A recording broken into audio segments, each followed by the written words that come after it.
भाई साहब, time and distance का क्या एक भौकाल क्वेश्चन है। इसको देखकर अभ्यर्थी डर जाते हैं। और ये क्वेश्चन देखने में जितना कठिन है, सॉल्व करने में उतना ही आसान। चलिए आज देखते हैं इस क्वेश्चन को कैसे किया जा सकता है एग्जाम के अंदर। सबसे पहले मैं इसका कॉन्सेप्ट बताऊंगा, उसके बाद मैं बताऊंगा कि आप डायरेक्टली इस क्वेश्चन को कैसे कर सकते हो। तो यहाँ बोला हुआ है, एक ट्रेन 200 किलोमीटर चलने के बाद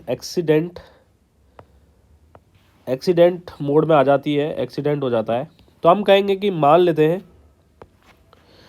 ट्रेन यहाँ से और यहाँ तक, एक मिनट ज़्यादा बड़ा हुआ है, यहाँ से और यहाँ तक 200 किलोमीटर चली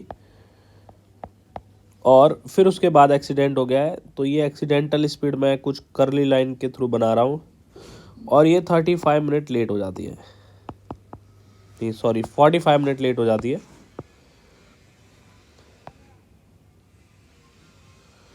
तो ये 45 मिनट लेट हो जाती है।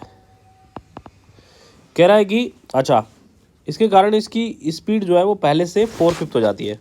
मतलब इसकी स्पीड के बारे में बात करें हम, तो अगर एक्चुअल स्पीड इसकी 5 होगी तो एक्सीडेंटल स्पीड जो है वो 4 हो जाएगी। यानी एक्चुअल स्पीड अगर हम 5s ले लें तो एक्सीडेंटल 4s हो जाएगी।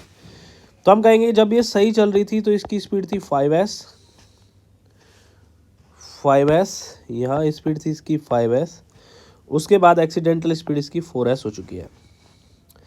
इसके बाद क्वेश्चन में बोला है कि यदि एक्सीडेंट 40 किलोमीटर आगे होता, यदि दुर्घटना उक्त स्थान से 40 किलोमीटर आगे होती तो ट्रेन गंतव्य स्थान से 30 मिनट लेट होती।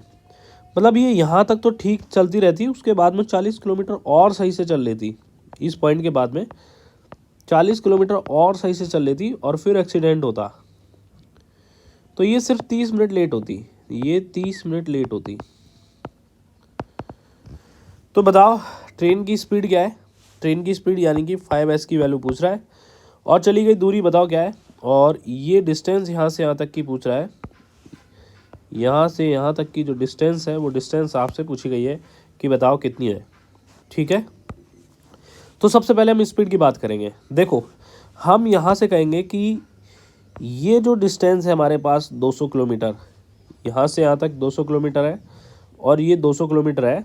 तो ये दोनों बार 5s की स्पीड से चली जा रही है। ये डिस्टेंस, जितनी डिस्टेंस है वो 5s स्पीड से चली जा रही है, तो यहाँ तो टाइम का डिफरेंस आएगा नहीं। अच्छा, इसके बाद यहाँ से इस पॉइंट से और इस पॉइंट के बाद में ये जो डिस्टेंस चली है, जैसे मैं यहाँ पे मार्क कर देता हूँ, ये डिस्टेंस भी यहाँ से यहाँ तक सेम है और यहाँ से यहाँ तक की जो डिस्टेंस है ये भी सेम है।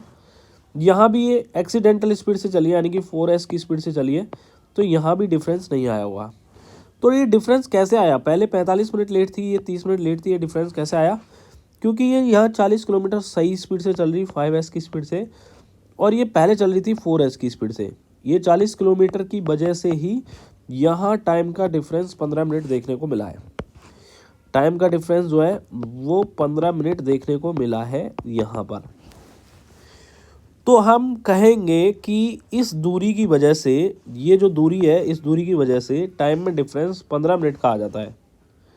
इसका मतलब है कि यहाँ डिस्टेंस जो कि 40 किलोमीटर है, ये स्पीड 4s की बजाय 5s से चली जाए या 5s स्पीड रहे और 4s स्पीड रहे, स्पीड का डिफरेंस s रहेगा, तो टाइम का डिफरेंस यहाँ 15 मिनट आ जाता है। फॉर्मूला जो कि हम कई बार डिस्कस करते आए हैं, d इक्वल टू दोनों स्पीड का प्रोडक्ट अपॉन दोनों स्पीड का डिफरेंस इनटू में डेल्टा t। ये फॉर्मूला यहाँ पर फिर से लगेगा। तो दोनों स्पीड है 5s और 4s, स्पीड का डिफरेंस s है और टाइम डिफरेंस यहाँ पर 15 मिनट दिया हुआ है। देखो ये बात है ना, हम यहाँ से जब ये सवाल पढ़ लेंगे 5 बार या 6 बार जब हम ये सवाल पढ़ेंगे और हम सॉल्व कर लेंगे, तो ये बात पर हमारा डायरेक्ट ही ध्यान जाता कि 40 किलोमीटर आगे एक्सीडेंट होता है, उसकी वजह से 45 मिनट की वजह से 30 मिनट लेट हो जाती है, तो 15 मिनट का गैप आ जाता है। तो इस 40 किलोमीटर की वजह से 15 मिनट गैप हो जाता है। तो इस फॉर्मूले में हम डायरेक्टली वैल्यूज पुट कर सकते हैं और स्पीड देखो 4/5 गुना हो जाती है, यानी कि पहले 5s थी तो अब 4s हो जाती है। तो ये डायरेक्ट ही हम बिना इस डायग्राम को बनाए हम डायरेक्ट ही इक्वेशन बना सकते हैं ये वाली, ठीक है। तो इस बात पर हमें यहाँ पर फोकस करना है। तो इसको हम सॉल्व कर लेते हैं एक बार। यहाँ लिखा हुआ 40 किलोमीटर, 40 इक्वल टू, देखो एस से एस कैंसिल होगा और ये 15/60 लिखेंगे आवर में कन्वर्ट करने के लिए, ये 1/4 हो जाएगा और 4 से 4 कट जाएगा, तो 5s की वैल्यू आ जाएगी 40 किलोमीटर पर आवर। स्पीड जो है वो हमारी कितनी आ गई, 40 किलोमीटर पर आवर, यानी कि ए और बी दोनों ऑप्शन में से कोई भी ऑप्शन हो सकता है। अब देखते हैं कि हम यहाँ से डिस्टेंस कैसे निकालें। तो देखो डिस्टेंस हमें पता चल रही है कि ये शुरुआत वाली सही स्पीड से चल रही थी, वो तो क्या थी, 200 किलोमीटर थी, यहाँ तक तो ठीक है। हमें ये वाली डिस्टेंस निकालनी है जहाँ पे ये 45 मिनट लेट हुई थी। देखो इसने क्या किया, यहाँ 10 मिनट, ये 15 मिनट सेव करने के लिए, देखो 15 मिनट बचाने के लिए इसको चलना पड़ा है सही। 15 मिनट यहाँ पे कैसे बचाए, क्योंकि 40 किलोमीटर खराब की बजाय सही चल ली, तो 15 मिनट बचाने के लिए इसको 40 किलोमीटर सही चलना पड़ गया। तो हम कहेंगे कि अगर इसको 45 मिनट ये बचानी हो, 45 मिनट ये बचानी हो, तो कितना सही चलना पड़ेगा। तो 15 मिनट के लिए इसको 40 किलोमीटर चलना पड़ा है, तो 45 मिनट के लिए इसको कितना सही चलना पड़ेगा, वो डिस्टेंस हम निकाल सकते हैं।